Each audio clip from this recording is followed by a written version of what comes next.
AudioJungle. अस्सलामु अलैकुम वरहमतुल्लाह। Friends, आप सभी का स्वागत है। मोहतरम हज़रात सामीन किराम, पर्दानशी माओ बहनों, आज मैं आपके सामने पेश करने वाला हूँ, जब तुम्हें कोई दुख मिले तो ख़ुद को बड़ा कर लो। जब तुम्हें कोई दुख मिले तो ख़ुद को बड़ा कर लो। इसी के ताल्लुक़ से मैं आपको एक नौजवान और एक दरवेश और एक नौजवान के हालात व कैफियत के बारे में, कि एक नौजवान अपनी ज़िंदगी के मामलात से काफ़ी परेशान था। एक रोज़ एक दरवेश से मुलाकात हो गई तो अपना हाल कह सुनाया। कहने लगा, सुनिएगा ध्यान से, कि एक नौजवान अपनी ज़िंदगी के मामलात से काफ़ी परेशान था। एक रोज़ एक दरवेश से मुलाकात हो गई तो अपना हाल कह सुनाया। कहने लगा कि बहुत परेशान हूँ, ये दुख और परेशानियाँ अब मेरी बर्दाश्त से बाहर है।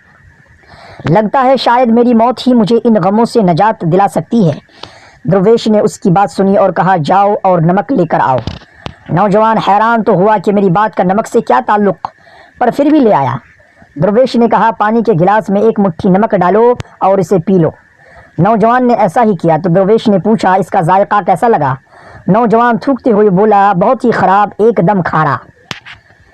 दरवेश मुस्कुराते हुए बोला, अब एक मुट्ठी नमक लेकर मेरे साथ उस सामने वाली झील तक चलो। साफ पानी से बनी उस झील के सामने पहुंचकर दरवेश ने कहा, चलो अब इस मुट्ठी भर नमक को पानी में डाल दो और फिर इस झील का पानी पियो।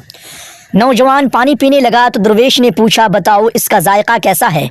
क्या अब भी तुम्हें ये खारा लग रहा है? नौजवान बोला, नहीं, ये तो मीठा है, बहुत अच्छा है।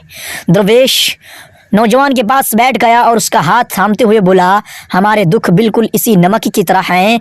जितना नमक गिलास में डाला था उतना ही झील में डाला है, मगर गिलास का पानी कड़वा हो गया और झील के पानी को मुट्ठी भर नमक से कोई फ़र्क नहीं पड़ा। इसी तरह इंसान भी अपने अपने ज़र्फ़ के मुताबिक तकलीफ़ों का जायका महसूस करते हैं। जब तुम्हें कोई दुख मिले तो ख़ुद को बड़ा कर लो, गिलास मत बने रहो बल्कि झील बन जाओ। अल्लाह ताला किसी पर उसकी हिम्मत से ज़्यादा बोझ नहीं डालता। इसलिए हमें हमेशा यकीन रखना चाहिए कि जितने भी दुख आएँ हमारी बर्दाश्त से बढ़कर नहीं होंगे।